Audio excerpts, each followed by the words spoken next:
This presentation is on our scope of practice and what an orthotist should and should not do. Our core skills are to assess, prescribe, measure, fit and supply orthoses. That's our job as orthotists.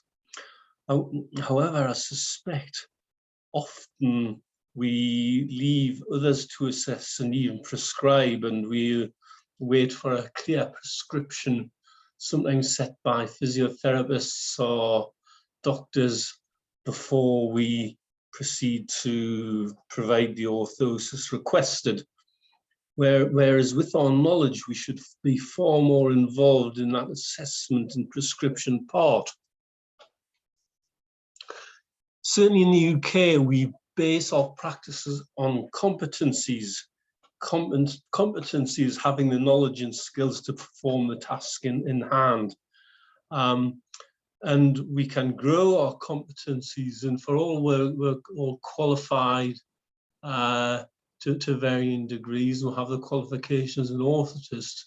There are some aspects of orthotics in which I certainly have all the competencies, and there are some things which I do, in fact I never do, and there's always some orthoses that come out new which you don't know how to use and don't have the competency in until you make yourself familiar with it and gain that competency. So we're always learning, we're always developing, but we shouldn't be doing anything that we don't feel that we have the competency to do.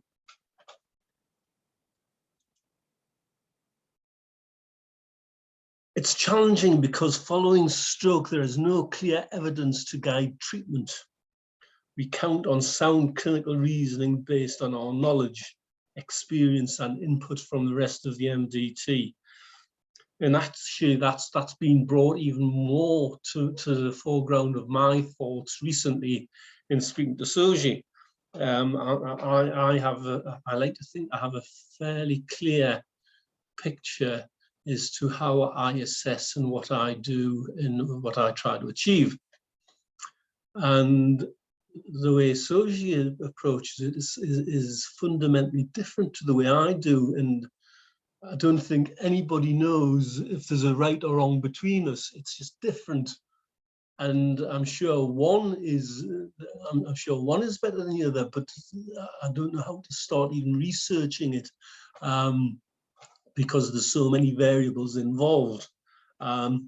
So we really do count on working with the rest of the MDT to work out the best thing to do for our patients. However, we are the experts in orthotics. We're the only ones that get trained specifically in orthotics and what they do and the impact they have on people. And we need to advise the rest of the MDT on what orthoses can offer and the consequences, both positive and negative regarding treatment. So for instance, positively, we can definitely mitigate foot drop and correct foot drop. Patients certainly won't have foot drop and trip over the toes if they're in a decent AFO. That addresses that. We can certainly improve stance alignment. There is a danger that in improving stance alignment, if the patient hasn't got the motor control to maintain that is a problem. However, what we are doing is putting more appropriate demands on, and if the patient has the potential to improve, then that's a positive. At the same time, there is no way that a patient is going to relearn how to use their ankle righting reflexes and get recovery in their ankle if they're locked in an AFO all of the time. So there is a debate to be had as to what is the best dosage of an AFO and when they should and shouldn't use it, and what they should be doing when they're in it and what they should be doing when they're out of it to get the best out of their rehabilitation.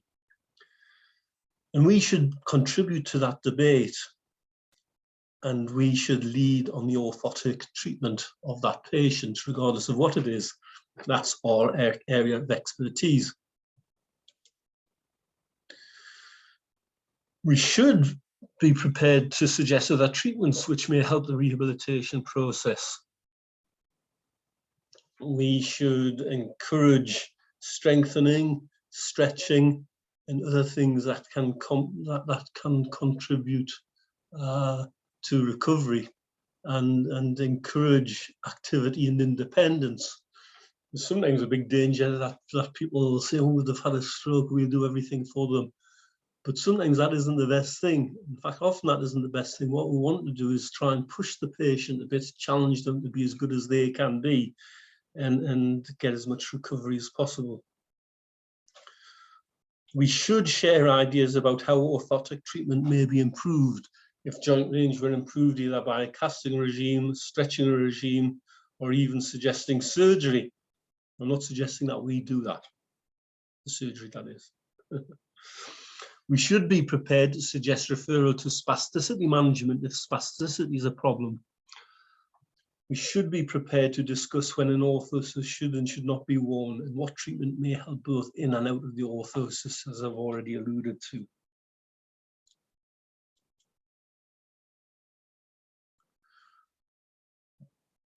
What we shouldn't do is practice out with our competencies. And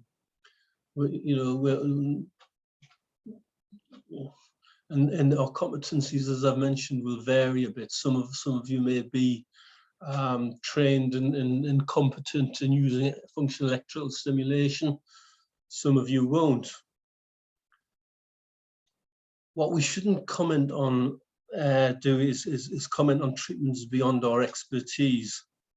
I think it's perfectly reasonable to suggest that surgery may help if you've got a fixed inverted ankle that can't get the foot to the ground, and the only solution appears to be that it should be surgically realigned. Or even spasticity management. If we see somebody who has a lot of spasticity, we'll feel that there's range underneath that spasticity management may be most appropriate. And we should refer for opinion, but it would be wrong to outrightly state that, oh, if you go and have surgery or spasticity management, that would resolve it and we can do lots better, because we don't know. We're not the experts in surgery. We're not the experts in spasticity management. All we can do is refer and get their opinion, and hopefully it helps. But we shouldn't raise patients' expectations unreasonably. And I think all we can do is make the referral.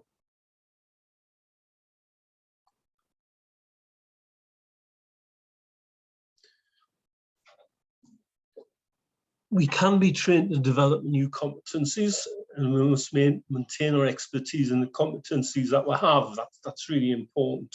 We keep up to date with everything, and make sure that as new things come out, we learn about them, so we can retain our expertise to be able to advise on orthotic matters to the rest of the multidisciplinary team. We should not be ashamed to state something's beyond our competency, or seek a second opinion, or defer to another clinician. And to be honest, FES may be a good example of this. I personally have been trained in using functional electrical stimulation, and for a short period I did it a lot, and I saw lots of patients where I supplied that. But then other clinicians, the physiotherapists, got involved, and they do it more. And to be honest, I think FES is something that, to do it well, you need to do it reasonably regularly. And I now don't do it regularly enough to feel that I'm competent in it.